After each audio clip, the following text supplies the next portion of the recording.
I don't want to suggest that this is in any way vital to Nietzsche's philosophy, but it is of vital interest to me in this moment. Fair And enough. I am curious what his relationship to animals was. We don't know very much. He certainly thought that humans are an animal, a more complicated animal than others, but an animal nonetheless.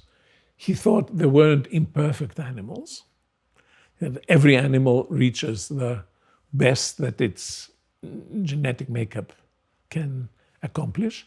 And, apocryphal or not, the last story of his conscious life has to do with being in Turin, seeing a coachman flog a horse, and putting his arms around the horse to protect it. And then both horse and Nietzsche collapsed.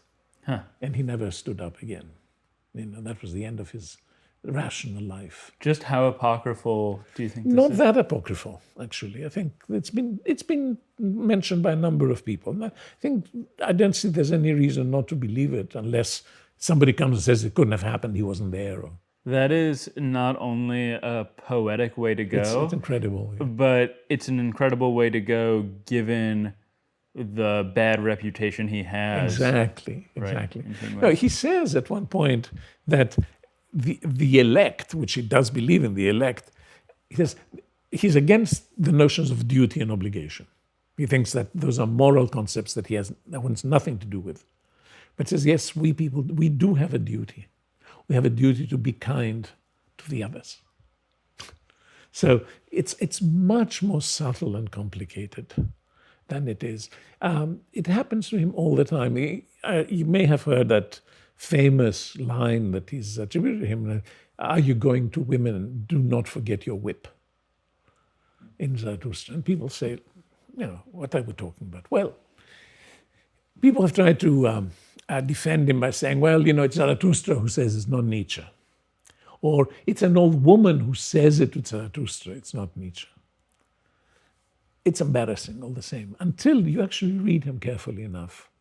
And there's a later passage, a climactic passage, where Zarathustra comes face to face with life, who's a woman.